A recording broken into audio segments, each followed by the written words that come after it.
الله أكبر الله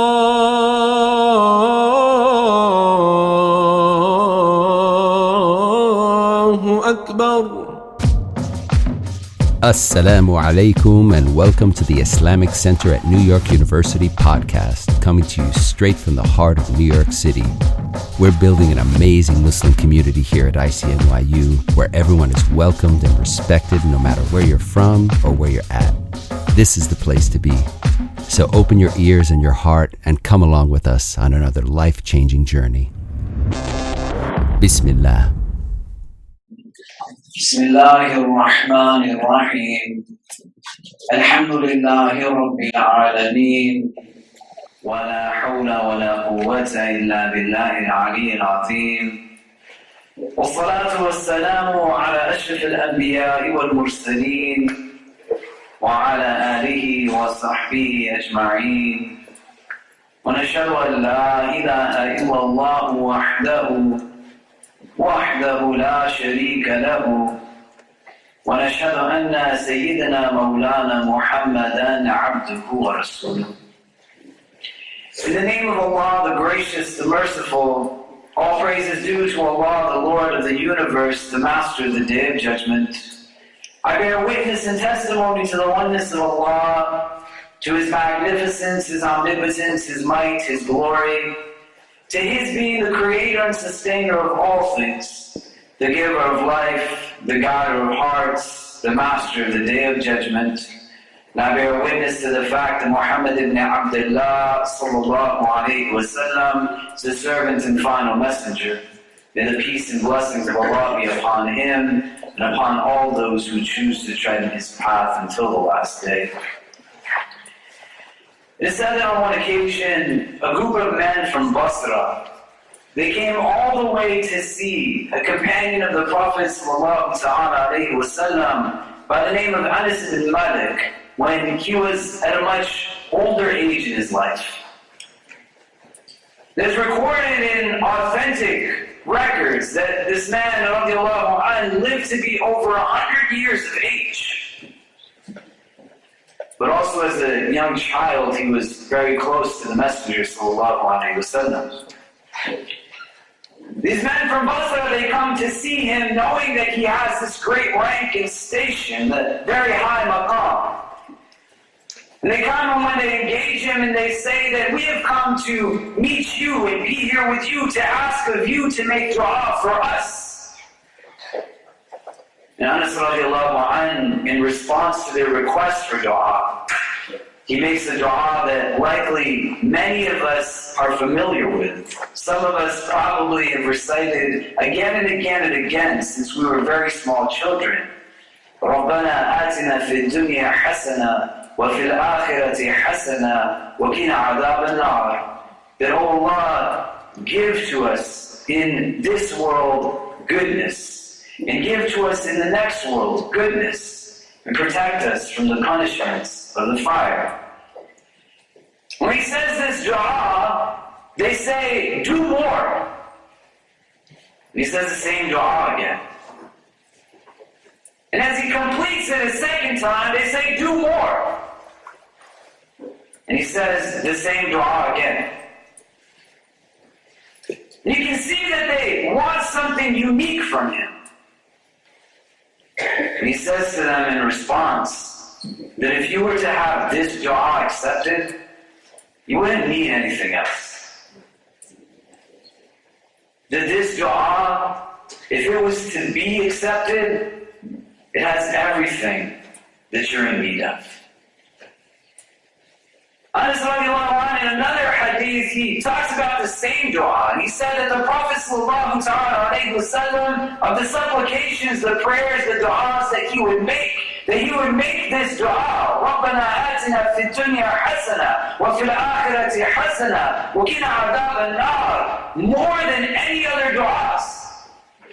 It was a regular supplication of the best of creation, sallallahu alayhi wa sallam. Pretty much every Muslim person that I know, whether they're born into Islam, they convert to Islam, It's one of the du'as that a number of people know from all different backgrounds. And the meaning of it creates an opportunity for both a deepening of understanding of who we are, as well as recognizing what our connection to our Creator is in the best and deepest of ways. This dua comes straight from Quran. In Surah Al-Baqarah, in the 201st chapter of the Quran, there's a verse that says, وَمِنْهُمْ مَنْ يَقُولُ رَبَّنَا آتِنَا فِي الدُّنْيَا حَسَنَةً وَفِي الْآخِرَةِ حَسَنَةً وَقِنَا عَذَابَ النَّارِ. That from them are those that make this dua.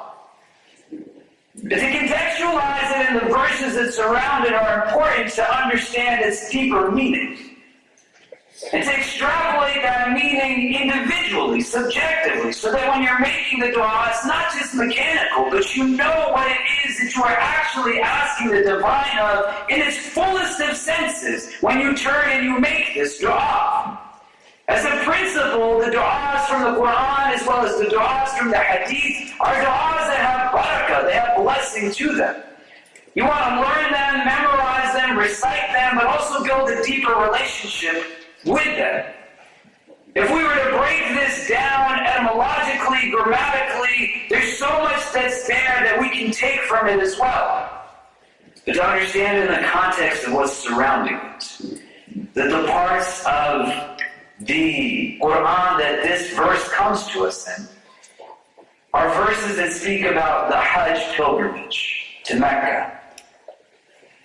And this is an individual obligation from the Fard Ain that every Muslim of every background says that if you have the means to do so, once in your lifetime, you have to perform this pilgrimage, this Hajj.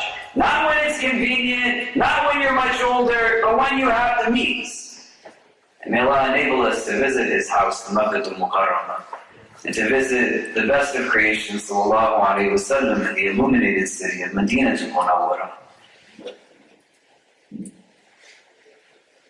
When they're talking about the Hajj, they're not talking just about it in terms of its rituals and its rites and its practices. But the verses are also giving to us an indication of what the spirit of the pilgrimage is in and of itself. And so the verse that precedes this one, وَمِنْهُمْ مَنْ يَقُولُ رَبَّنَا آتِنَا فِي الدُّنْيَا حَسَنَةً, until the end of it. It begins by giving us an insight as to what one should do at the completion of the Hajj. It says, فَإِذَا قَضَيْتُمْ مَنَاسِكَكُمْ, that when you have completed the manasik. The word qadaytum, its root denotes that you have fulfilled something. That a judge, a justice, in Arabic, in its cognates, Urdu, Hindi, a qadi, a qazi, they're called a qadi because they're the one that makes that final ruling. They're determining the conclusion of the case. There's an element of completion to it. Qadaytum, it's giving that indication. When it's all said and done, you have finished the rites, the rituals, the practices of things. The verse says, فَذْكُرُوا, then you want to remember Allah.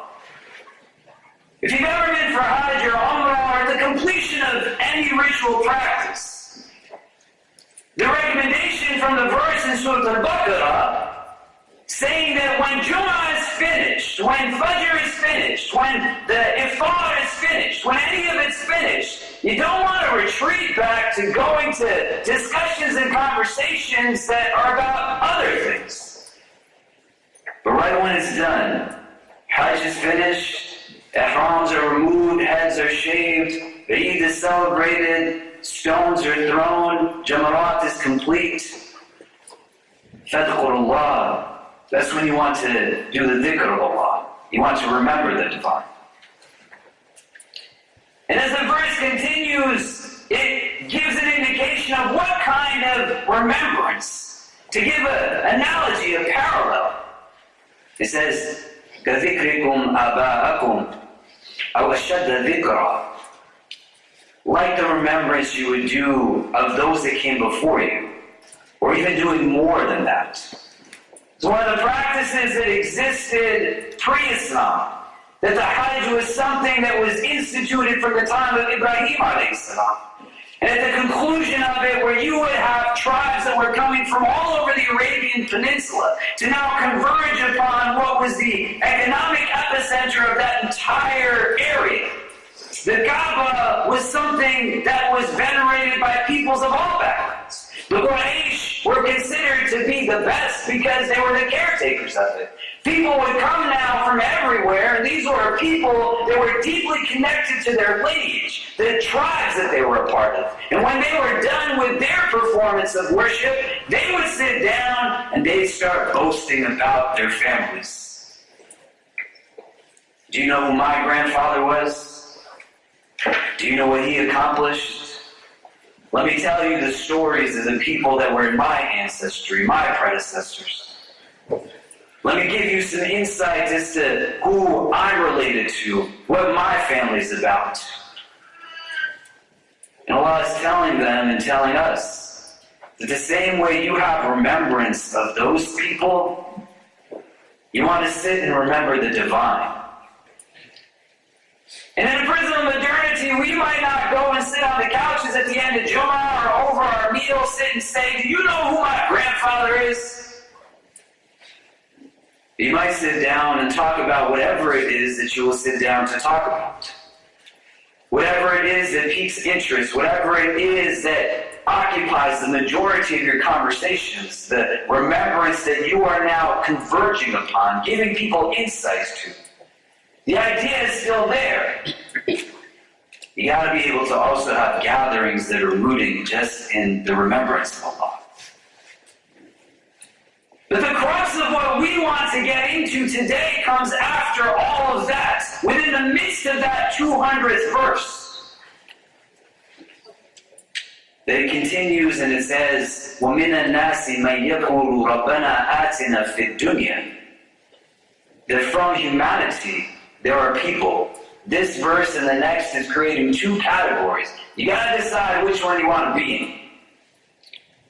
Category number one, وَمِنْ النَّاسِ مَنْ يَقُولُ رَبَّنَا آتِنَا فِي الدُّنْيَا.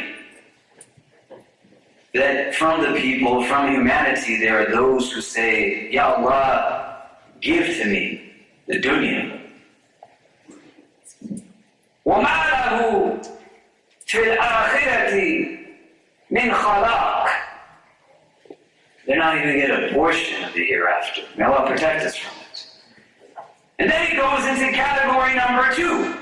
وَمِنْهُمْ مَنْ يَقُولُ رَبَّنَا آتِنَا فِي الدُّنْيا حَسَنًا وَفِي الْآخِرَةِ حَسَنًا وَقِنَا عَذَابَ النَّارِ. It's creating now, through the juxtaposition of these two verses, these categories that you want to reflect upon. That dua that so many of you make, it is deepened in its meaning by a preceding verse that says there's an entire group of people from humanity that when they make dua just for dunya. They go on this Hajj and they're asking only for dunya. One of the primary distinctions between that dua and the second dua is that the first one doesn't include the word hasan. All they're saying is, Rabbana atina fi dunya. That, oh Allah, just give me dunya. That the conversations, the discussions that they have with the divine are just about the acquisition of what it is that's materialistic. They go and they spend in the external manifestation of a ritual, of a practice. They come to sit in spaces like this, and the only thing that's being discussed, absolutely, categorically, is the acquisition of something that is temporary, something that is finite, something that is only about the service of the external, the physical. And from within that supplication becomes now the proportion of a hereafter that's non-existent because it's not even present there. I'm only attuned to immediate gratification. And it's being contextualized in the Hajj. If any of you have ever been to Hajj, you've seen pictures of people on Hajj. You have family members that have gone on Hajj. It's a remarkable experience.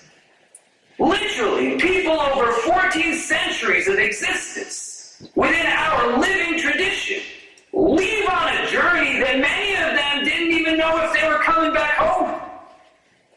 They're not getting on planes and trains and going at leisure, but taking entire belongings. I've gone to Mecca al-Mukarramah in the midst of Hajj and seen a tawaf taking place around the Kaaba where people are sandwiched upon each other because there's millions of them, and there's gaps in the tawaf circle somehow. And it makes no sense until you get close enough to it, and what you see is that there's not actually gaps, but what I saw was women who had come from miles away, and they were literally doing tawaf, crawling on their knees because they didn't have physical capacity to walk, and they couldn't afford a wheelchair or had anybody to push them. And not only were they crawling on their knees, they had their infant children strapped to their backs. As soon as they had the means to do it, they took it seriously. And that's what they were doing. That was the nature of their tawaf. There's people like that. May Allah make us from amongst them. But to understand that the contextualization of this is that there are people who will go all the way to go to that place, and they are only making dua for dunya. Only asking for what is of this temporary existence. You don't want to be the person who clings to the cloak of the Kaaba and all you're asking for is something in this world. That second category is what becomes critical. Rabbana atina fid dunya. It's the same dua up until that point, and then it adds on the word hasana. That don't just give me dunya, give me blessing in dunya. The dua is giving an indication that there's not a problem to ask of worldly things. You should do that. But you want to have presence in your dua that understands that what are you asking of? And is it actually something that is hasin in its nature? Does it have beauty to it? Because it builds into what's the next. وَفِي الْآخِرَةِ حَسَنَةً. That give to me in the next world what is also from the hasana. May everyone move up close, please. You come in, there's going to be a lot of people trickling in.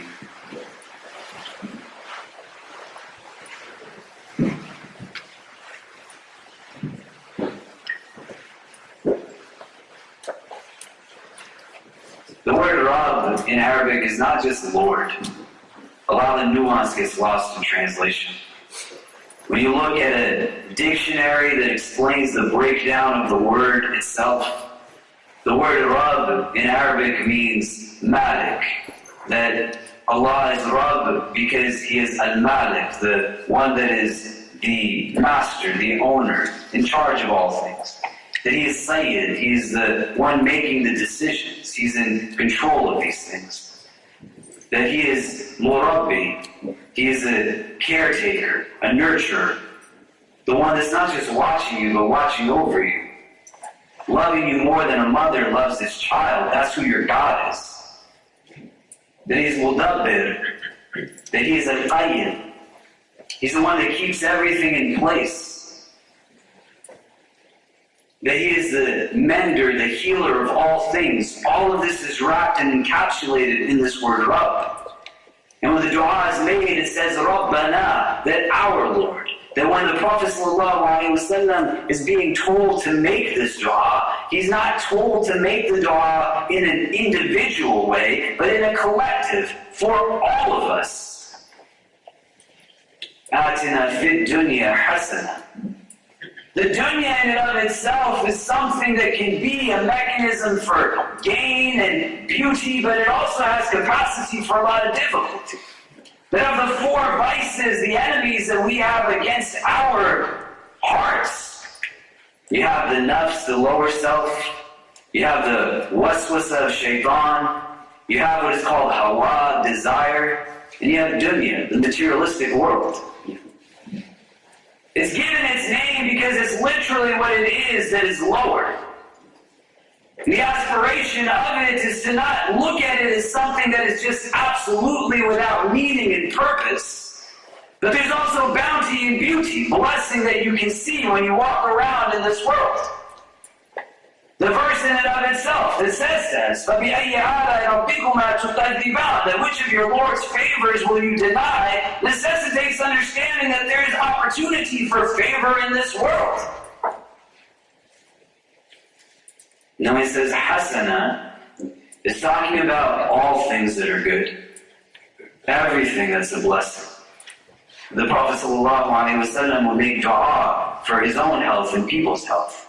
He made dua for the livelihood, the sustenance of his family, saying to Allah Azza wa Jal, make the sustenance of Abi Muhammad just sufficient, enough. When you take these two parts now, before we go through the rest of the dua, you want to see that there's categorically a shift, a mindset shift that comes in. It's not just our religion of Islam, but every religion is based in a connection to God. And you see a shift that comes in where somehow now the du'as, the prayers, the rituals, the practice, it's not about God, but it's about getting me what it is that I want. Rabbana atina fid dunya, that just give me dunya. That's what I want. That my coming to prayer, my Jumu'ah, my life, my existence, the mode in which I engage is not about subservience to a divine entity that is looking for every reason to accept for me, but I seek to make religion in subservience to me. It's got to just fit into what I like, what creates ease for me. And then that's not about worshiping God, it's about creating a God that worships you. That I only turn to prayer when I want something. I only go to the Jumu'ah when it's not in conflict with other things that are on my schedule. And this is not to say that there are those of us who are trying to just get a hang of it and it's the first time we're doing it. You try your best. But there's some of us who that's not the case. We treat God like a birthday cake. We make a wish and then we just get what we want. Deen is about the worship of Allah. It's not about the worship of yourself. It's not about worshiping a feeling that you get through it. But it's about a subservience to a God that you know knows best. And when you take these two, there became a time where people, they would just get limited to saying it's just this and that's it. And that second category of people, they would understand that yes, I will make dua for the dunya, but I'm going to ask for what's blessed in it, what's good in it. And then I'm going to relent to the idea that there's certain things that as much as it is that I want, they might conflict with my actual needs as an entire being.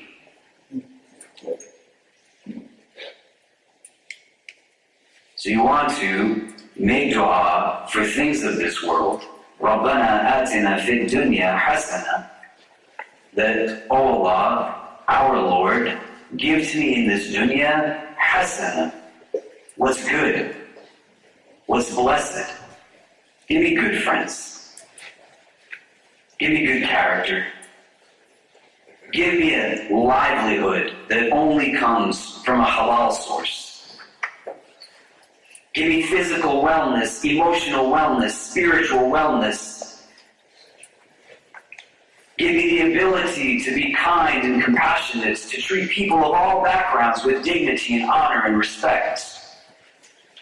And then it builds into the second part, وَفِي الْآخِرَةِ حَسَنًا. And within the context of the world after this one, give me what is hasan as well. The akhirah starts from the moment you leave from this place. May Allah make the best of our deeds the last of our deeds. And you're asking for only what is good then from that point on. When I'm in that grave, give me goodness. Make it a place of light from the gardens of your paradise. Expand it for me. Show me from within it my place in Jannah.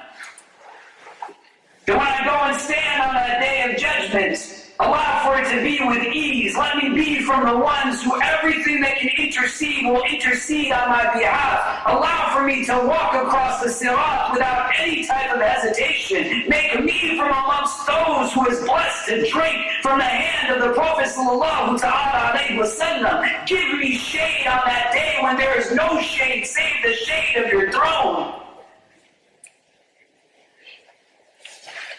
I just want what is good in the world beyond this one. Entrance to it through all of the gates of heaven.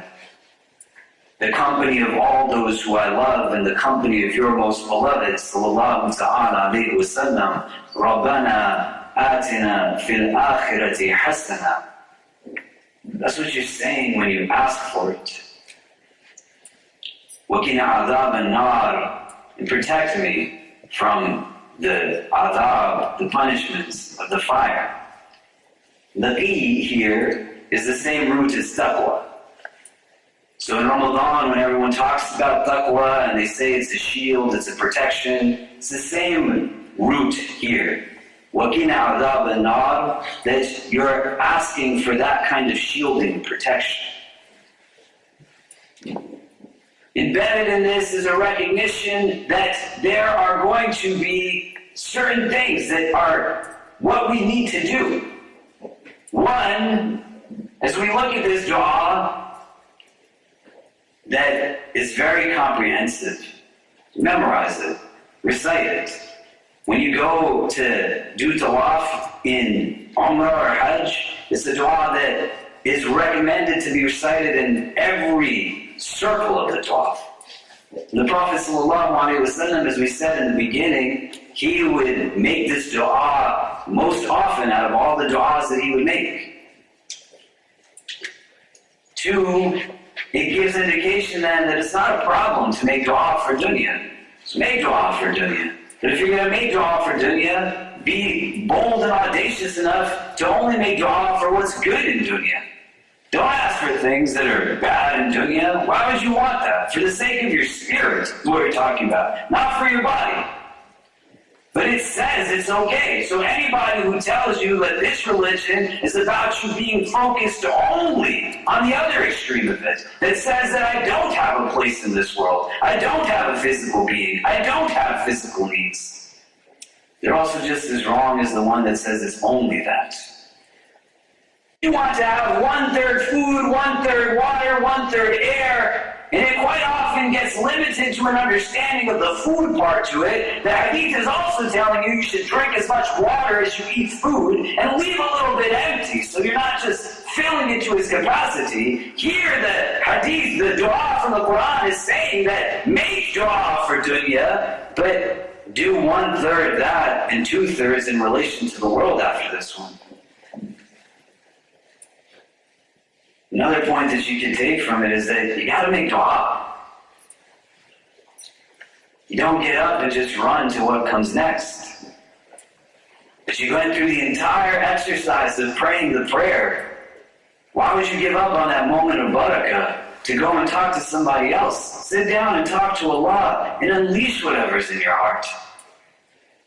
If you're going to ask of anyone to give you what it is that's your innermost desires, ask of Him.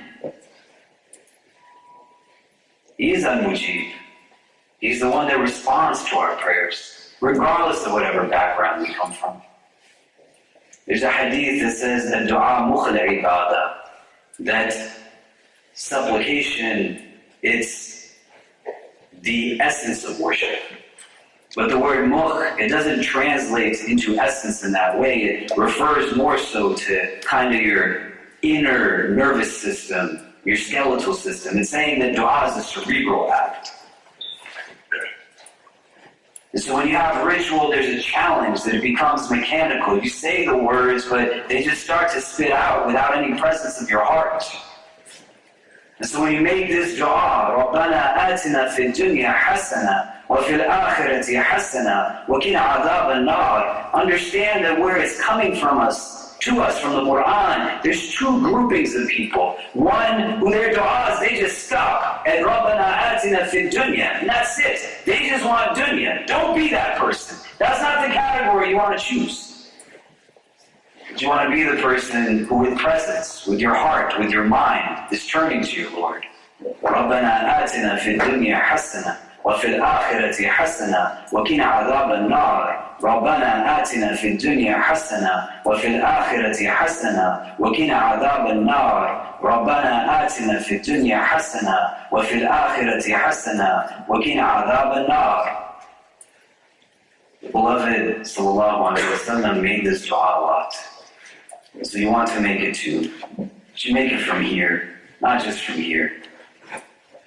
Inshallah ta'ala will be from amongst those where our Creator gives to us in this world only what is best, gives to us in the next world what is best, and protects us from any punishments, both in this world and in the hereafter. We hope you enjoyed our podcast. If you're inspired by the work that we're doing at the IC and want to help keep it going, subscribe to our podcasts, follow us on social media, donate to help support us at ICNYU.org, and most importantly, keep us in your continued du'as. Until next time, inshallah. Assalamu alaikum. Protect us always from hearts that are not humble, tongues that are not wise, and eyes that have forgotten how to cry. Forgive us for our shortcomings and guide in what's solved. ربنا تقبل منا إنك أنت السميع العليم وتب علينا يا مولانا إنك أنت التواب الرحيم. وصلى الله تعالى على خير خلقه محمد وآله وصحبه أجمعين برحمتك يا أرحم الراحمين. وأقم الصلاة.